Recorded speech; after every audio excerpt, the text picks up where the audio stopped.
Olá, estudantes, sejam mais uma vez bem-vindos ao Se Liga na Educação. Eu sou a professora Débora e hoje nós temos como tema principal da aula Contando Átomos. Nós vamos trabalhar um pouquinho com a galera do primeiro ano do ensino médio na área de conhecimento de ciências da natureza e suas tecnologias. O componente curricular é Química. Bom, hoje nós vamos tentar trabalhar um pouquinho no contexto de será que é possível a gente contar os átomos? Bom, vamos ver sobre isso. Dentro do nosso cronograma, estamos no nosso quarto bimestre e esse é o nosso terceiro encontro. Eu quero ressaltar que essa aula é muito importante para compreendermos melhor a próxima aula do nosso próximo encontro, que é a estequiometria. Então, as habilidades que vamos trabalhar nessa aula e depois do intervalo na próxima aula serão essenciais para o nosso próximo encontro, ok? Bom, a habilidade a ser trabalhada na aula de hoje é analisar e representar, com ou sem o uso de dispositivos e de aplicativos digitais específicos, as transformações e conservações em sistemas que envolvam quantidade de matéria, de energia, de movimento para realizar previsões sobre seus comportamentos e em situações cotidianas. A questão da aula de hoje, a indagação que eu venho trazer para vocês é: será que nós conseguimos contar os átomos uma vez que a gente não consegue ver? Os átomos são invisíveis ao olho nu. Então, como que a gente consegue contar os átomos? Bom, para isso nós vamos usar alguns artifícios. Imagine o seguinte: imagine que eu tenho aqui uma barra de ferro que tem aí a massa de 1 quilograma. Essa barra de ferro, que tem 1 quilograma, ela vai ser vendida em grande quantidade. E eu vou levar aí uma quantidade X. Só que eu sei o peso total dessa quantidade. Essa remessa que vai ser enviada terá um peso total, ou seja, uma massa total de 100 quilogramas. Se eu sei o peso, a massa de uma unidade, eu consigo saber a quantidade total através da massa total. Então, se eu tenho 100 quilogramas de massa total, eu sei que cada unidade pesa 1 quilograma, logo eu terei 100 unidades. Essa relação matemática que eu acabei de fazer, ela é possível usar justamente para determinar a quantidade de um elemento que eu não sei exatamente a quantidade total. Isso acontece quando a gente usa de ferramentas para justamente fazer essa contagem. E é isso que nós vamos fazer utilizando ferramentas para contar esses átomos. E quais são as ferramentas que nós vamos usar nessa aula? A estrutura de uma substância e o mol. Então, para isso, vocês precisam relembrar lá no início do ano letivo, onde trabalhamos a questão das substâncias, e também com a outra professora que trabalhou com vocês sobre mol. Mas então, vamos com calma, vamos trabalhar cada uma dessas ferramentas que vão nos auxiliar a contar os átomos. Vamos relembrar um pouquinho primeiro do que seria, então, uma substância. Vocês lembram que normalmente a gente faz essa relação de substância com mistura. Vocês conseguem lembrar aí na casa de vocês qual que era a definição de uma mistura? Dá um tempinho para vocês pensarem. Qual que é a definição de uma mistura? Bom, normalmente trabalhamos a definição de uma mistura como duas ou mais substâncias tendo uma interação entre elas. Mas, afinal de contas, o que seria, então, essa substância? Vamos pensar o seguinte: toda matéria é constituída por átomos. Nós temos diversos átomos que são catalogados na tabela periódica. Esses átomos, eles vão se agrupando. Esse agrupamento de átomos iguais, nós chamamos de elementos. Esses elementos, por sua vez, irão constituir uma substância. Uma substância pode ser formada por um único elemento, exemplo, o gás oxigênio, que é formado apenas pelo oxigênio. Ou por mais de um elemento, elementos diferentes, como por exemplo a água. A água é formada por hidrogênio e oxigênio. Então, olha só, eu quero que vocês pensem que, na verdade, essa quantidade de elementos, a quantidade de átomos ali presentes é fundamental para determinar essa definição do que seria uma substância. Então, uma substância ela é uma quantidade específica de elementos que sofrem ali algum tipo de ligação, que nós já vimos também nos bimestres anteriores, e essas interações, essas ligações vão determinar as características desse elemento, dessa substância. Então, o que a gente precisa pensar? Os átomos agrupados formam os elementos, esses elementos iguais ou elementos diferentes vão formar, então, as substâncias. Eu costumo usar a seguinte analogia para trabalhar com isso. Imagine um cacho de uva. Esse cacho de uva que a gente trabalha roxinho, né, cheio de folhinha, que a gente costuma desenhar, bom, principalmente na escola. Se fizermos a analogia de que uma bolinha daquela uva seja um átomo, o cacho inteiro seria um elemento, ou seja, tudo ali é uva, só que é um conjunto junto de várias uvas. Então, eu preciso falar que um elemento seria exatamente aquilo. E se fosse uma substância, seriam vários cachos de uva. Então, assim eu costumo trabalhar com os alunos para pensar justamente nessa analogia do que seria átomo, elemento e a substância. Bom, dito isso, nós precisamos, então, entender quais são as características da substância para podermos, então, que vai nos auxiliar para poder entender como contar os átomos. Esse é o nosso objetivo. Bom, nós temos catalogados em torno de 16 óxidos de ferro, ou seja, 16 substâncias onde eu tenho ferro e oxigênio. Mas como assim 16? Se tem oxigênio e tem ferro, não deveria ser tudo igual? Uma única substância? Não, porque a quantidade de oxigênio e a quantidade de ferro dentro daquela substância interfere na cor, na temperatura de ebulição, na temperatura de fusão, na densidade. Então, essas características que é o conjunto de uma substância, as características da identidade daquela substância. Então, se em uma substância eu tenho, por exemplo, 2 ferros, e se no outro eu tenho um único elemento de ferro, então eu tenho substâncias diferentes. Aqui eu trouxe para vocês 2 exemplos. A hematita, que ela apresenta, né, de forma sólida na cor vermelho castanho, e o óxido ferroso, que se apresenta para a gente sólido na cor preta. Então, observe que eu só mudei, né, o que os meus alunos iriam dizer, que eu só mudei esse númerozinho aqui pequenininho. Eu só mudei ele e eu mudei até a cor da substância.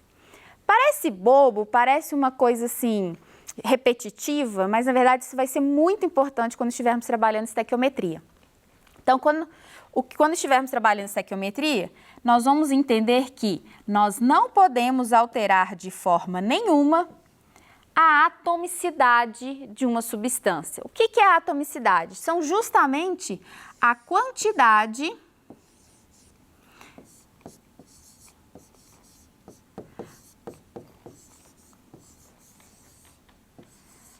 quantidade de elementos presentes em uma substância.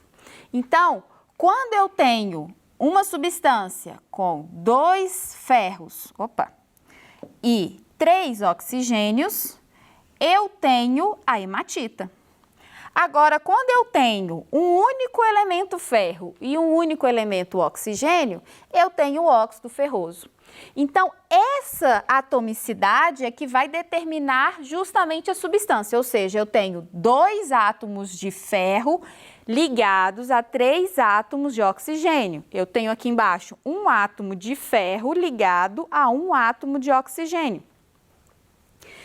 Uma outra característica que eu quero falar com vocês é que quando não tem nenhum número específico aqui, significa que a atomicidade é igual a 1, ok? Então, eu tenho um átomo de ferro reagindo, né, ligando a um átomo de oxigênio. Então, isso chama-se atomicidade, a quantidade de elementos, né, a quantidade daqueles elementos presentes na substância, ok? Vamos apagar aqui. Bom, eu já sei então o que é a atomicidade e essa é uma das características da substância, que é a quantidade desses elementos, e isso vai ser uma ferramenta para usarmos na contagem dos átomos. Bom, então Então, só para continuar pensando aqui nessa atomicidade, eu quero mostrar para vocês uma coisa muito importante que é sobre a camada de ozônio. Então, olha só, o que é o ozônio? O ozônio, na verdade, ele é três oxigênios interagindo. O ozônio, ele fica nessa camada aqui, ó, essa camada mais externa entre o planeta e o Sol. Quando os raios UVs do Sol entram em contato com o ozônio, ele quebra essa ligação, liberando o gás, oxigênio, e um oxigênio. Ou seja, é essa quebra de ligação que impede que essa radiação entre no planeta, e essa radiação é aquela radiação maléfica, aquela radiação ionizante que pode causar câncer e pode causar vários estragos ao planeta. Então, o que acontece? Esse oxigênio aqui, ele entra em contato com outra molécula de gás oxigênio que vai estar por ali também, porque houve essa quebra de outras moléculas, e forma novamente o ozônio. Então, o ozônio, ele é uma substância extremamente importante ali para esse equilíbrio da radiação fora do nosso planeta. Agora, e o ozônio dentro, né, nessa região atmosférica mais baixa, ditas mais baixas, né? O ozônio já é prejudicial. Por quê? O ozônio, ele aqui na nossa região, ele vai fazer o mesmo processo, impedir que a radiação saia. No nosso caso, a radiação está emanando da Terra. Essa radiação, sendo impedida de sair para a atmosfera, começa o quê? A aumentar as temperaturas terrestres, o que promove, então, sendo um dos gases que pode promover o aquecimento global. Então, tá vendo que esse 3 e esse 2 estamos falando de substâncias diferentes? Porque isso é uma representação do real. Então, isso, na verdade, não sou eu que determinei que o ozônio são 3 oxigênios, que o oxigênio são só 2. Isso foi dados empíricos, isso foi dados onde foram estudados, essas substâncias foram isoladas. Então, é por isso que eu uso a representação do real. Então, por isso que eu não posso alterar a atomicidade de uma substância, ok? Bom, seguindo. Nós temos ainda uma segunda ferramenta que é o mol. O que é o mol? Vocês já viram que o mol é uma unidade de medida. Eu costumo também usar de analogia, a aula de hoje vai estar cheia de analogia. A analogia que eu costumo usar é a dúzia. Então, se eu falo com vocês que eu tenho uma dúzia de ovos e uma dúzia de melancia, quantos ovos e quantas melancias eu tenho? 12. Né? Eu tenho 12 unidades. Então, eu vou ter 12 ovos e o outro eu vou ter 12 melancias. Mas se eu pesar esses ovos e se eu pesar essa melancia, a massa é igual? Não. Eu tenho a mesma quantidade, mas eu tenho uma relação de massa diferente. O mol é a mesma coisa. O mol é uma unidade de medida que representa aí, de forma resumida, 6 vezes 10 elevado a 23 unidades. Então, pode ser elétrons, pode ser átomos, pode ser moléculas.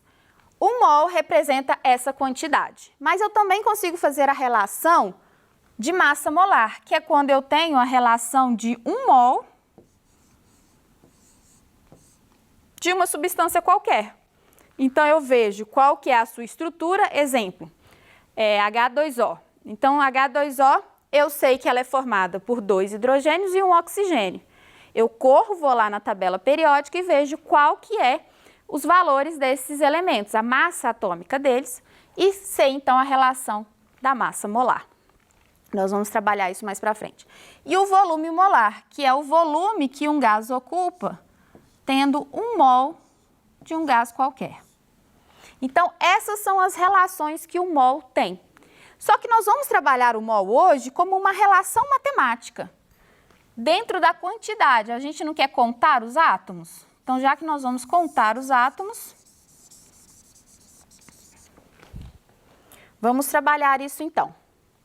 Então, por exemplo, eu tenho aqui a quantidade de mol, né? Então, eu tenho 2 mols de H2SO4.